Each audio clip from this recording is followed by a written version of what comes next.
ഇറാനിൽ ആക്രമണം നടത്തിയ അമേരിക്ക. ഇറാന്റെ 3 ആണവ കേന്ദ്രങ്ങൾക്ക് നേരെ അമേരിക്ക വ്യോമാക്രമണം നടത്തി. ഇസ്ഫഹാൻ, ഫോർദോ, നദാൻസ് എന്നിവിടങ്ങളിലാണ് ആക്രമണം നടന്നത്. ആക്രമണം നടത്തിയ യുദ്ധവിമാനങ്ങൾ മടങ്ങിയെന്ന് US പ്രസിഡന്റ് ഡൊണാൾഡ് ട്രംപ് പ്രതികരിച്ചു. ഇസ്രയേലുമായി കൈകോർക്കാനാണ് അമേരിക്കയുടെ തീരുമാനമെങ്കിൽ അത് എല്ലാവർക്കും അപകടം ചെയ്യുമെന്ന് ഇറാൻ മുന്നറിയിപ്പ് നൽകി. വാർത്തയുടെ കൂടുതൽ വിവരങ്ങളുമായി PJ അരുൺ ചേരുന്നുണ്ട് ന്യൂസ് ഡെസ്കിൽ നിന്നും. അരുൺ, ഇപ്പോൾ ഇതാ ഇറാനിൽ ആക്രമണം നടത്തിയിരിക്കുകയാണ് അമേരിക്ക. നമുക്കറിയാം, കഴിഞ്ഞ ദിവസങ്ങളിലൊക്കെ US പ്രസിഡന്റ് ഡൊണാൾഡ് ട്രംപ് പറഞ്ഞിരുന്നു ഒരു ചർച്ചയ്ക്ക് തയ്യാറാണ്. അങ്ങനെയുള്ള പല കാര്യങ്ങളും നമ്മൾ കേട്ടിരുന്നു. അങ്ങനെയുള്ള ഒരു സാഹചര്യത്തിലാണ് ഇറാന്റെ 3 ആണവ കേന്ദ്രങ്ങൾക്ക് നേരെ അമേരിക്ക ഇപ്പോൾ വ്യോമാക്രമണം നടത്തിയിരിക്കുന്നത്. മാത്രമല്ല, യുദ്ധം നടത്തി വിമാനങ്ങളൊക്കെ തിരിച്ചു വന്നു എന്നുകൂടി അമേരിക്കൻ പ്രസിഡന്റ് പറഞ്ഞു വെക്കുന്നുണ്ട്. എന്തൊക്കെയാണ് വിവരങ്ങൾ? ശ്രീനിധി, ഒരു രാജ്യത്തിൻ്റെ പരമാധികാരത്തിൽ മറ്റൊരു രാജ്യം എങ്ങനെ അപകടകരമായി കടന്നുകയറ്റം നടത്തുന്നു എന്നതിൻ്റെ ഏറ്റവും ഒടുവിലത്തെ ഉദാഹരണമാണ് ഈ ഒരു അമേരിക്കയുടെ കടന്നാക്രമണത്തെ കരുതാൻ. ഡൊണാൾഡ് ട്രംപ് ഇതുമായി ബന്ധപ്പെട്ട് ട്രൂത്തിലാണ് ഇതുമായി ബന്ധപ്പെട്ട് പോസ്റ്റ് ഇട്ടിരിക്കുന്നത്. ഈ പോസ്റ്റിലൂടെയാണ് ഈ ഇറാന് നേരെ ആക്രമണം നടത്തിയ അമേരിക്കയുടെ ഈ യുദ്ധ നടപടിയെക്കുറിച്ച് ലോകം അറിയുന്നത്. അദ്ദേഹം കുറച്ച് ഇന്ത്യൻ സമയം കുറച്ച് മണിക്കൂറുകൾക്ക് മുമ്പാണ് ഇങ്ങനൊരു സാമൂഹ്യ മാധ്യമങ്ങളിലൂടെ അദ്ദേഹം പ്രതികരിച്ചത്. അദ്ദേഹം പറഞ്ഞ്, "we have completed our successful attack on 3 nuclear sites in Iran, including Fordow, Natanz and Isfahan." ഈ മൂന്ന് പ്രധാനപ്പെട്ട ആണവ പരീക്ഷണ കേന്ദ്രങ്ങളിലാണ് അമേരിക്ക ഇപ്പോൾ പ്രത്യാക്രമണം നടത്തിയിരിക്കുന്നത്. ഇത് മൂന്നും ഇറാൻ്റെ ആണവ പരീക്ഷണ കേന്ദ്രങ്ങളാണ്. ഈ ആണവ പരീക്ഷണങ്ങളുമായി ബന്ധപ്പെട്ട് പഠനങ്ങളും അല്ലെങ്കിൽ അതുമായി ബന്ധപ്പെട്ട ഗവേഷണം നടത്തുന്ന പ്രദേശങ്ങളാണ് ഈ 3 പ്രദേശങ്ങളും. അതുപോലെ ഡൊണാൾഡ് ട്രംപ് പറഞ്ഞിരിക്കുന്നത്, ഈ ആക്രമണം നടത്തിയതിനു ശേഷം അമേരിക്കൻ ബോംബർ വിമാനങ്ങൾ തങ്ങളുടെ വ്യോമ അതിർത്തിയിലേക്ക് തിരിച്ചെത്തിയതായും അമേരിക്ക ഇപ്പോൾ പ്രതികരിച്ചിരിക്കുന്നു. കൂടാതെ അദ്ദേഹം ഈ പോസ്റ്റിൽ കൃത്യമായി പറയുന്നത്, "all planes are safely on their way home. Congratulation to great American warriors. There is not other military in the world that could have done this. Now the time for the peace. Thank you for your attention for this matter." അപ്പോൾ പറയുന്നതെന്ന് പറഞ്ഞാൽ, ഇങ്ങനെ ഒരു ലോകത്ത് ഒരു രാജ്യത്തുള്ള സായുധ സേനയും ഇങ്ങനെ ഒരു ആക്രമണം നടത്താൻ തുനിയില്ല. പക്ഷേ അത് അമേരിക്ക നടത്തിയിരിക്കുന്നു. അതിൽ അമേരിക്ക വിജയം നേടിയിരിക്കുന്നു എന്ന കാര്യമാണ് ഇപ്പോൾ പറയുന്നത്. അതുപോലെ തന്നെ അദ്ദേഹം പറയുന്നത് എന്ന് പറഞ്ഞാൽ, ഈ ആക്രമണം ഇറാന് മേൽ നടത്തിയതിനു ശേഷം ഇനി വരാനിരിക്കുന്നത് സമാധാനത്തിൻ്റെ നാളുകളാണ്. ഇത് എല്ലാവർക്കുമുള്ള ഒരു മുന്നറിയിപ്പ് കൂടിയാണ്. മറ്റൊരു രാജ്യത്തിലുള്ള സായുധ സേനയ്ക്കും കഴിയാത്ത ഒരു നേട്ടമാണ് അമേരിക്ക കരുതിയിരിക്കുന്നത്. എന്തായാലും ഈ ആക്രമണത്തിനെല്ലാം ഇതുകൂടി ഒരു അറുതി വരുമെന്നുള്ള ഒരു പ്രതീക്ഷയാണ് അമേരിക്ക പുലർത്തുന്നതെങ്കിലും അങ്ങനെ ഈ ഒരു ആക്രമണം ഇതിൽ നിന്ന് തീരുമെന്നുള്ള ഒരു പ്രതീക്ഷ മറ്റുള്ള രാജ്യങ്ങൾക്കില്ല. അത് പ്രത്യേകിച്ച് ഇറാനില്ല. കാരണം എന്തുകൊണ്ട് വന്നാൽ, ഇന്നലെ തന്നെ അതൊരു മുന്നറിയിപ്പായി ഇറാൻ മറ്റുള്ള രാജ്യങ്ങൾക്ക് നൽകിയതാണ്. ഇസ്രായേലുമായിട്ടുള്ള ചേർന്ന് മറ്റ് രാജ്യങ്ങൾ, സഖ്യകക്ഷികളായിട്ടുള്ള അമേരിക്ക പോലെയുള്ള രാജ്യങ്ങൾ ഇറാനുമായി ചേരുകയാണെങ്കിൽ കടുത്ത ഒരു പ്രതിസന്ധി അല്ലെങ്കിൽ കടുത്ത ഒരു പ്രത്യാക്രമണം ഇറാൻ നേരിടേണ്ടി വരും. അത് ഏതൊക്കെ തരത്തിലായിരിക്കും തങ്ങൾ തിരിച്ചടിക്കുക എന്നുള്ളത് ആലോചിക്കാൻ പോലും അല്ലെങ്കിൽ സങ്കല്പിക്കാൻ പോലും കഴിയാത്ത തരത്തിലുള്ള ഒരു പ്രത്യാക്രമണം ഇറാൻ നടത്തുമെന്നുള്ളതാണ് ഇന്നലെ ഇറാൻ നടത്തിയ പ്രതികരണം. എന്തായാലും ഇതുമായി ബന്ധപ്പെട്ട് ഇറാൻ പ്രസിഡന്റ് മസൂദ് പെഷേസ്കിയാൻ ഇന്നലെ ഫ്രഞ്ച് പ്രസിഡന്റുമായി ഫ്രഞ്ച് ഭരണാധികാരികളുമായി ടെലിഫോണിലൂടെ നടത്തിയ സംഭാഷണത്തിലാണ് ഇതുമായി ബന്ധപ്പെട്ട ഒരു കൃത്യമായ മുന്നറിയിപ്പ് നടത്തിയത്. അത് ഫ്രഞ്ച് അധികാരികളുമായാണ് നടത്തിയത്. അദ്ദേഹം അപ്പോൾ തന്നെ കൃത്യമായി ഫ്രാൻസിലെ ഭരണാധികാരികളോട് മുന്നറിയിപ്പ് നൽകിയിരുന്നതാണ്. ഇതുമായി ബന്ധപ്പെട്ട ആണവ പരീക്ഷണങ്ങൾ നടത്തുന്നത് ഇറാൻ്റെ സൈനിക ശക്തി വർദ്ധിപ്പിക്കുന്നതിന് വേണ്ടി മാത്രമല്ല, ആണവ മേഖലയിലുള്ള ഗവേഷണങ്ങൾക്ക് കൂടിയാണ്. എന്തെങ്കിലും തരത്തിൽ ഇതുമായി ബന്ധപ്പെട്ടുള്ള ഒരു ആക്രമണം ഉണ്ടായാൽ കൃത്യമായ ഒരു തിരിച്ചടി നൽകുമെന്നുള്ളത് പറഞ്ഞിട്ടുണ്ട്. എന്തായാലും ഇറാൻ ഇതുമായി ബന്ധപ്പെട്ട് ആണവ മേഖലയിൽ ഇറാൻ നടത്തുന്ന ഗവേഷണങ്ങൾ ഒരു തരത്തിലും പിന്നോട്ട് പോകില്ല എന്നുള്ള തരത്തിലുള്ള ഒരു നിലപാടാണ് ഇറാൻ എന്തായാലും ഇന്നലെ എടുത്തത്. ഇനി അമേരിക്ക ഇന്ന് ഈ 3 ആണവ കേന്ദ്രങ്ങളിൽ നടത്തിയ ആക്രമണത്തിൽ എന്താണ് ഇറാൻ കരുതി വച്ചിരിക്കുന്നത് എന്നുള്ളത് വരും മണിക്കൂറുകളിലായിരിക്കും അറിയേണ്ടത്. കാരണം ഇന്നലെ തന്നെ ഇറാൻ ഒരു ശക്തമായ മുന്നറിയിപ്പ് മറ്റുള്ള രാജ്യങ്ങളിൽ, കാരണം ഇറാൻ്റെ എണ്ണ ശുദ്ധീകരണ കേന്ദ്രങ്ങളിലേക്കും അല്ലെങ്കിൽ ആണവ ഗവേഷണ കേന്ദ്രങ്ങളിലേക്കും ലക്ഷ്യം വെച്ചുകൊണ്ട് എപ്പോഴും അമേരിക്ക ഇസ്രായേലിൻ്റെ പിന്തുണയോടുകൂടി അല്ലെങ്കിൽ തിരിച്ചും ഇസ്രായേൽ അമേരിക്കയോട് പിന്തുണയോടുകൂടി വലിയ രീതിയിലുള്ള ഒരു ആക്രമണം നടത്തിയിട്ടുണ്ട്. കാരണം നമുക്ക് നേരത്തെ അറിയാം പലസ്തീനുമായി ബന്ധപ്പെട്ട വിഷയം, ഇസ്രായേൽ അതുമായി ബന്ധപ്പെട്ട് നടത്തുന്ന കടന്നുകയറ്റം, അവിടെ നടക്കുന്ന ആക്രമണ പ്രത്യാക്രമണങ്ങൾ, ഇതിലെല്ലാം കൃത്യമായ ഒരു നിലപാട് സ്വീകരിച്ച രാജ്യമാണ് ഇറാൻ. അതുകൊണ്ട് തന്നെയാണ് ഇസ്രായേലിൻ്റെ കണ്ണിൽ ഇറാൻ കണ്ണിലെ കരടായി മാറുന്നതും ആ ഒരു നിലപാടിൻ്റെ ഭാഗമായി വേണം ഇസ്രായേലിൻ്റെ പിന്തുണയോടുകൂടി അമേരിക്ക ഇപ്പോൾ ഇറാന് നേരെ വ്യോമാക്രമണം നടത്തിയിട്ടുള്ളൂ. എന്തായാലും ഇതിലൊരു കൃത്യമായ സൈനിക ശക്തി ഉപയോഗിച്ചുകൊണ്ട് ഇറാൻ മറുപടി നൽകുമെന്ന് തന്നെ വേണം കരുതുവാൻ. വരും മണിക്കൂറുകളിൽ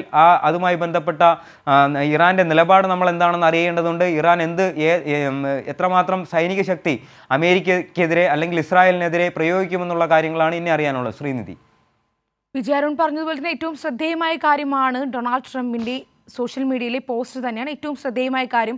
ലോകത്ത് ഒരു രാജ്യങ്ങൾക്കും നടക്കാൻ സാധിക്കാത്തതാണ് അമേരിക്ക എന്നാണ് അദ്ദേഹം പറഞ്ഞു വയ്ക്കുന്നത്.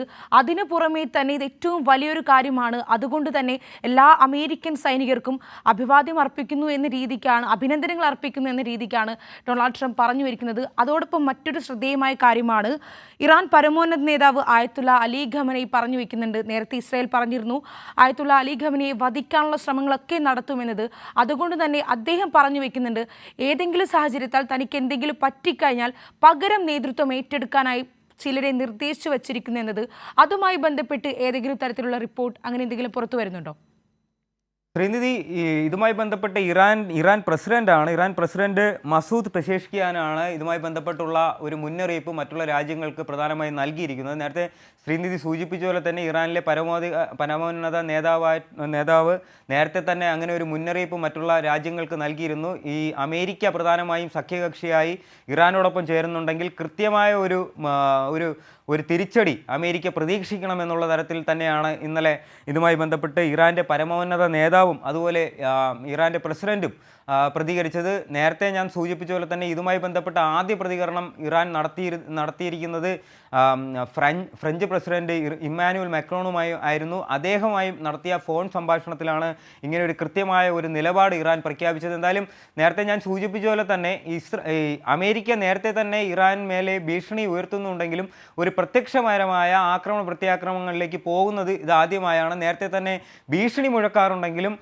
ഇറാനിൽ കടന്നു കയറിയ ഒരു വ്യോമാക്രമണം നടത്തുന്നത് കുറേ നാളുകൾക്ക് ശേഷം എന്ന് വേണം കരുതുവാൻ. ഇതിനു മുമ്പ് ഈ ഒരു ഇസ്രായേലും ഇറാനും തമ്മിലുള്ള ഇങ്ങനെ ഒരു സംഘർഷം നടക്കുമ്പോൾ പോലും മുന്നറിയിപ്പിൽ മാത്രമായി അല്ലെങ്കിൽ മുന്നറിയിപ്പ് നൽകുന്ന ഒരു സഖ്യകക്ഷിയായി അമേരിക്ക മാറുന്ന കാഴ്ചയാണ് കണ്ടിരുന്നത്. പക്ഷേ അതിൽ നിന്നെല്ലാം ഒരു പടി കൂടി മുന്നിൽ കടന്നുകൊണ്ട് ഒരു കൃത്യമായ ഒരു മറുപടി നൽകിക്കൊണ്ട് അല്ലെങ്കിൽ സായുധപരമായ ഒരു മറുപടി നൽകാൻ തന്നെയാണ് ഇറാൻ ഇപ്പോൾ തീരുമാനിച്ചിരിക്കുന്നത് എന്ന് വേണം കരുതാൻ. കാരണം അത് വരുന്ന മണിക്കൂറുകളിൽ വേണം നമുക്ക് അതുമായി ബന്ധപ്പെട്ട അപ്ഡേഷൻസ് നമുക്ക് ലഭിക്കും. കാരണം ഇറാൻ കയ്യും കെട്ടി നോക്കിയിരിക്കില്ല എന്നുള്ള തരത്തിൽ തന്നെയാണ് നൽകുന്നത്. കാരണം അമേരിക്ക ഒരു ലോക പോലീസ് ചമഞ്ഞുകൊണ്ട് മറ്റുള്ള രാജ്യങ്ങളിൽ പ്രധാനപ്പെട്ട ഈ നേരത്തെ ഞാൻ സൂചിപ്പിച്ച പോലെ തന്നെ ആണവ പരീക്ഷണങ്ങൾ നടത്തുന്ന രാജ്യങ്ങളിൽ അല്ലെങ്കിൽ എണ്ണ ശേഖരം ധാരാളമായിട്ടുള്ള അറബ് രാജ്യങ്ങൾ പോലെയുള്ള രാജ്യങ്ങൾ, ഇതിലെല്ലാം അമേരിക്ക വർഷങ്ങളായി നമുക്ക് ഇതുമായി ബന്ധപ്പെട്ട സംഘർഷത്തിൻ്റെ ചരിത്രം എടുത്തു നോക്കിയാൽ തന്നെ അറിയാം. ഇറാഖിൽ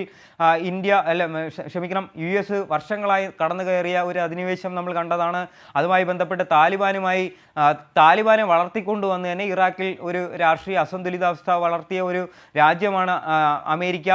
അത് വർഷങ്ങളോളം നീണ്ടുനിന്ന ഒരു വ്യോമ യുദ്ധമായി വേണം നമ്മളത് കരുതുവാൻ. കാരണം ഇതുമായി ബന്ധപ്പെട്ട് ഇറാഖുമായി ബന്ധപ്പെട്ട് ഏറ്റവും ചേർന്ന് നിൽക്കുന്ന മറ്റൊരു രാജ്യമാണ് ഇറാൻ എന്ന് പറയുന്ന രാജ്യം. ഇറാൻ ആണവ പരീക്ഷണങ്ങളുമായി മുന്നോട്ട് പോകുമ്പോൾ ഇറാൻ ഒരു ഏഷ്യയിലെ ഒരു സൈനിക ശക്തിയായി വളർന്നു വരുമോ എന്നുള്ള ഒരു ഭയം അമേരിക്കയ്ക്കുണ്ട്. ഇറാനും ഇറാഖുമായി ചേർന്ന് എന്തെങ്കിലും തരത്തിലുള്ള ഒരു സഖ്യകക്ഷിയുമായി മുന്നോട്ട് പോകുമോ എന്നുള്ള ഒരു കക്ഷിയുണ്ട്. അമേരിക്കയെ എതിർത്ത് നിൽക്കുന്ന ഈജിപ്റ്റ് പോലെയുള്ള രാജ്യങ്ങളുണ്ട്, റഷ്യ പോലെയുള്ള രാജ്യങ്ങളുണ്ട്.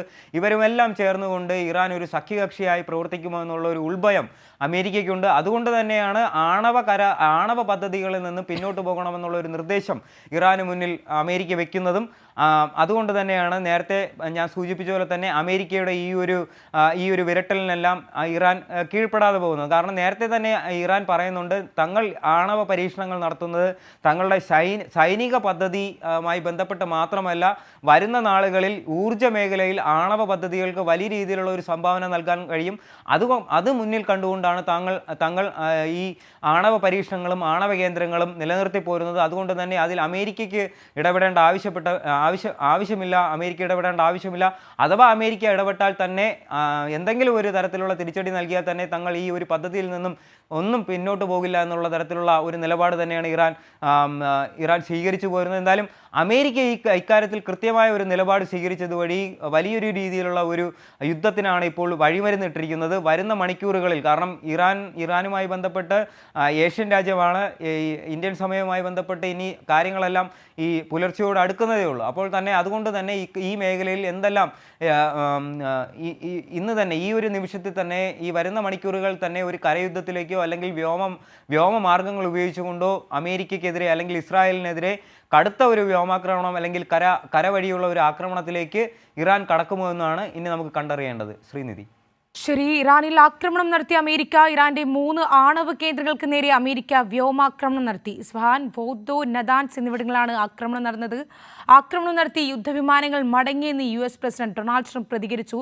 അതോടൊപ്പം തന്നെ ആക്രമിച്ച എല്ലാ അമേരിക്കൻ സൈനികർക്കും അഭിനന്ദനങ്ങൾ അറിയിക്കുന്നുണ്ട് ഡൊണാൾഡ് ട്രംപ്. അതോടൊപ്പം തന്നെ ഇത് ലോകത്ത് മറ്റൊരു രാജ്യത്തിനും നടക്കാൻ സാധിക്കാത്തതാണ് അമേരിക്ക ഇപ്പോൾ നടത്തിയിരിക്കുന്നത് എന്ന് പറയുന്നു. അമേരിക്കയ്ക്ക് യുദ്ധത്തോടുള്ള ഒരു കൊതിയാണ് ഈ ഡൊണാൾഡ് ട്രംപിൻ്റെ പ്രതികരണത്തിലൂടെ മനസ്സിലാക്കാൻ സാധിക്കുന്നത്.